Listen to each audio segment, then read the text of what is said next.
अस्सलाम वालेकुम second year. आज हम लोगों ने पढ़ना है मूवमेंट इन प्लांट्स। ठीक है, पहले हम लोगों ने स्पोर्ट इन प्लांट्स पढ़ा था, तो आज के लेक्चर में हम लोगों ने मूवमेंट इन प्लांट्स को डिस्कस करना है। प्लांट्स के अंदर मूवमेंट किस तरह की होती है, कैन यू इमेजिन कि प्लांट्स के अंदर मूवमेंट हो भी सकती है या नहीं। ठीक है, तो आज हम लोग देखेंगे कि किस तरह की मूवमेंट्स प्लांट्स के अंदर होती हैं। एनिमल्स का तो समझ आता है कि वो एक जगह से दूसरी जगह मूव करते हैं, and that is called locomotion. ठीक है, तो प्लांट्स के अंदर किस तरह की मूवमेंट्स होती है, आज के लेक्चर में हम लोगों ने यही देखना है।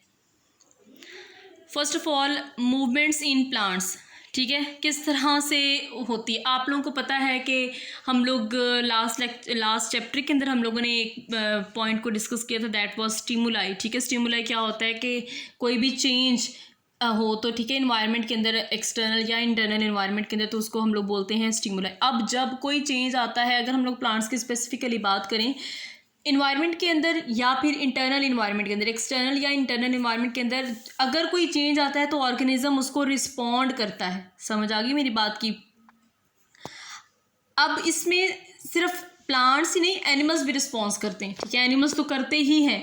ठीक है, फॉर एग्जाम्पल एनिमल्स किस तरह से रिस्पॉन्स करते हैं। अगर हम लोगों को मैं यहाँ ठीक है बैठी हूँ, ठीक है, मुझे फॉर एग्जाम्पल प्यास लग रही है, प्यास लग रही है ना, इट्स मीन कि मेरे अंदर कोई चेंज आया है, एक स्टिमुलाई आई। अब उस स्टिमुलाई को रिस्पॉन्स करना है ना, तो मैं उठ के जाऊंगी पानी पीने।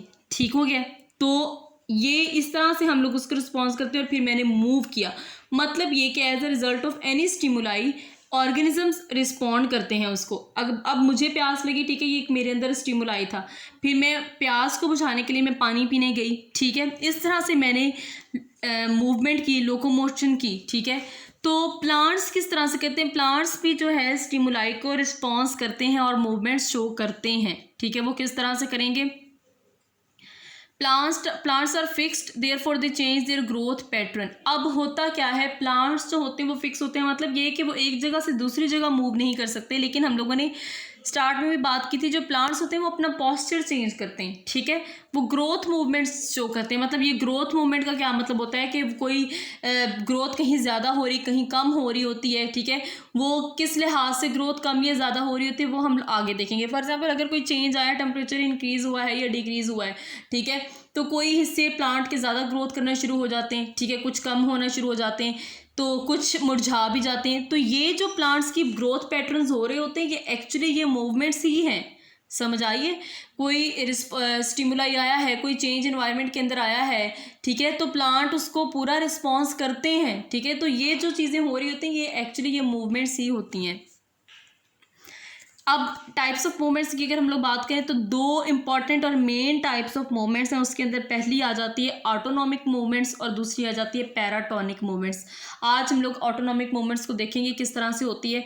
फर्स्ट ऑफ ऑल, इन दोनों को पहले हम लोग जो है वो देख लेते हैं किस तरह से होती है। Autonomic movements are spontaneous movements due to internal causes, whereas paratonic movements are due to the external causes. ठीक हो गया, तो क्या है, autonomic movements are spontaneous movements, मतलब ये कि खुद ब खुद जो मूवमेंट्स हो जाती हैं वो स्पॉन्टेनियस होती है। वो इंटरनल कॉज, कोई अगर इंटरनली कोई चेंज आया है, ठीक है, तो वो उसके नतीजे में जब हमारी बॉडी जो है वो रिस्पॉन्स करती है, तो वो ऑटोनॉमिक मूवमेंट्स होती है। अगर इसी वजह से कोई एक्सटर्नली चेंज आया एक्सटर्नल इन्वायरमेंट के अंदर, तो उसके रिस्पॉन्स में जब बॉडी मूव करती है या उसके अंदर कोई चेंज आता है, तो वो होती है paratonic movements.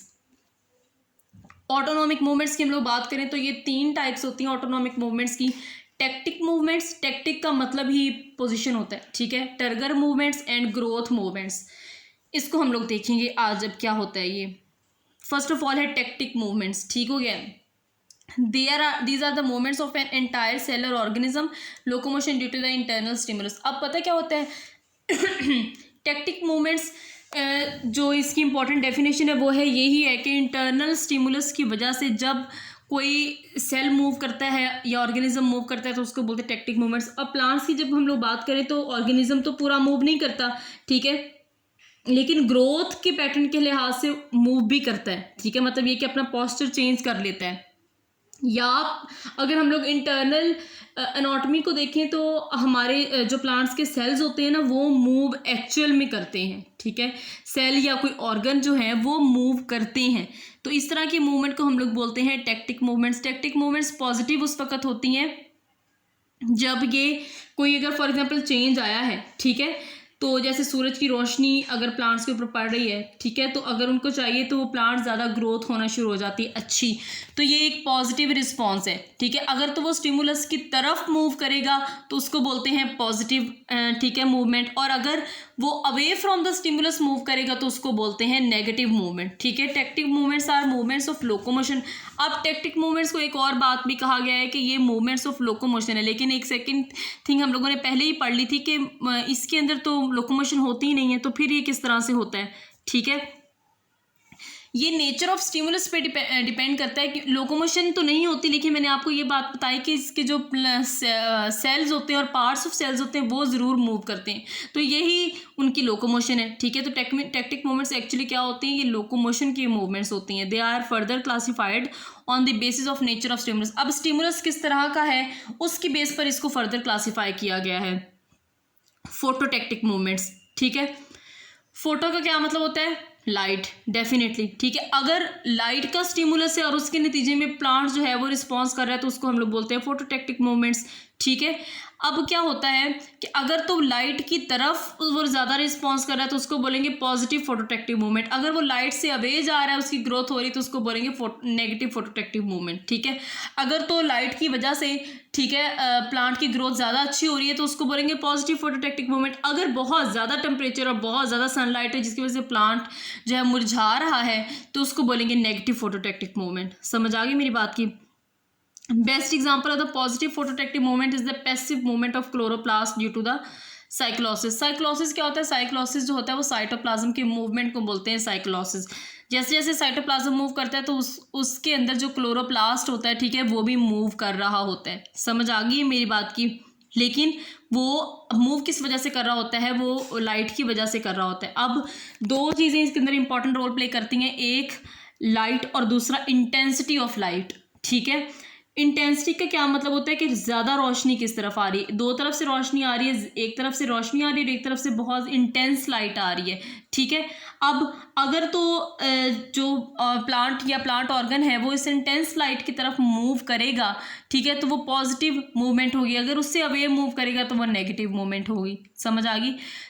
This movement help the chloroplast to absorb maximum light for carbon dioxide fixation. आप लोगों को पता है कि ये जो क्लोरोप्लास्ट की मूवमेंट होती है एक्चुअली ये है क्या, ये फोटोसिंथेसिस के प्रोसेस को एक्सप्लेन किया हुआ है यहाँ पे, ठीक है, कि जो फोटोसिंथेसिस का प्रोसेस है उसके ज़रिए से प्लांट्स अपनी जो है खुराक बनाते हैं, ठीक है, कार्बन डाइऑक्साइड को फिक्स करते हैं और उससे फिर आगे कार्बोहाइड्रेट्स बनाते हैं। समझ आ गई मेरी बात की। और उसके अंदर जो चीज़ आपको पता है कि फोटोसिंथेसिस जो होती है वो in the presence of light होती है, और वो लाइट कौन सी चीज़ एब्जॉर्ब कर रही होती है, वो क्लोरोप्लास्ट एब्जॉर्ब कर रहे होते हैं। तो जितनी ज़्यादा इंटेंस लाइट होगी उतने ज़्यादा क्लोरोप्लास्ट उस लाइट को एब्जॉर्ब करेंगे और फिर कार्बन डाइऑक्साइड की उतनी ज़्यादा फिक्सेशन होगी। इट्स मीन कि ये पॉजिटिव फोटोटेक्टिव मूवमेंट है। समझ आ गई मेरी बात की। Light intensity and the direction both affect the intracellular distribution of chloroplast. Distribution का क्या मतलब होता है कि क्लोरोप्लास्ट किस जगह पे ज़्यादा मौजूद हैं, ठीक है।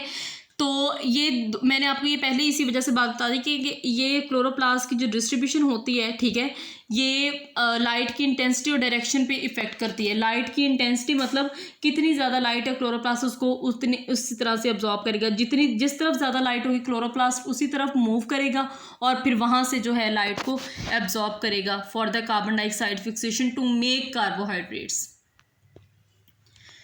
अब नेक्स्ट जो है वो है कीमोटेक्टिक मूवमेंट्स, ठीक है। क्या है chemotactic movements? Movement in response to stimulus of chemicals is called chemo. नाम से पता चल रहा है कि अगर हम लोग बॉडी के अंदर कोई केमिकल्स हैं उस हिसाब से बॉडी अगर रिस्पॉन्स कोई कर रही है तो उसको बोलते हैं कीमोटेक्टिक मूवमेंट्स।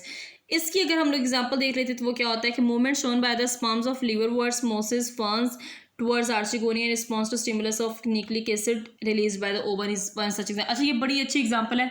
आप लोगों को एक बात मैं आप लोगों को यहाँ बताती चलूँ, ठीक है। अगर हम लोग प्लांट्स के अंदर रिप्रोडक्शन की बात करें, ठीक है, लिवरवर्ट्स, मोसेस और फर्न्स वगैरह के अंदर ये प्लांट्स हैं, ठीक है। तो मेल सेक्स ऑर्गन्स और female sex organs, male sex organs होते हैं एंथेरिडिया जिसके अंदर स्पर्म्स बनते हैं, ठीक हो गया, और फीमेल सेक्स ऑर्गन्स होते हैं आर्चिगोनिया जिसके अंदर बनते हैं एग्स। समझ आ गई मेरी बात की। अब क्या होता है कि मेल सेक्स जो सेल्स होते हैं, जिस तरह ये स्पर्म्स होते हैं, उन्होंने एग की तरफ मूव करना होता है, ठीक है, और फिर वहाँ पे फर्टिलाइजेशन होती है। अब ये देखना है कि जो स्पर्म्स एग की तरफ मूव करते हैं वो किस वजह से करते हैं, वो कीमोटैक्टिक मूवमेंट्स की वजह से मूव करते हैं। किस तरह से, जो आर्चिगोनिया के अंदर एग है या ओवम है, ओवम भी एग को बोलते हैं, ठीक है, वहाँ से न्यूक्लिक एसिड जो है वो रिलीज होते हैं। और आपको पता है न्यूक्लिक एसिड केमिकल है, ठीक है, न्यूक्लिक एसिड रिलीज होते हैं, तो जो स्पर्म्स होते हैं वो न्यूक्लिक एसिड के साथ अट्रैक्ट करते हैं और उसको रिस्पॉन्स करते हैं, उसकी तरफ मूव करना शुरू कर देते हैं न्यूक्लिक एसिड की अट्रैक्शन की वजह से, ठीक है, तो वो आर्चिगोनिया की तरफ मूव करना शुरू कर देते हैं। इस तरह से ये कीमोटैक्टिक मूवमेंट्स होती है जब स्पर्म्स जो होते हैं वो न्यूक्लिक एसिड के रिस्पॉन्स में आर्चिगोनिया की तरफ मूव कर देते हैं फॉर द रिप्रोडक्शन। ठीक हो गया, अल्लाह हाफिज़। आज का यही लेक्चर था। नेक्स्ट लेक्चर के अंदर हम लोग बाकी की डिटेल देखेंगे मूवमेंट्स के बारे में।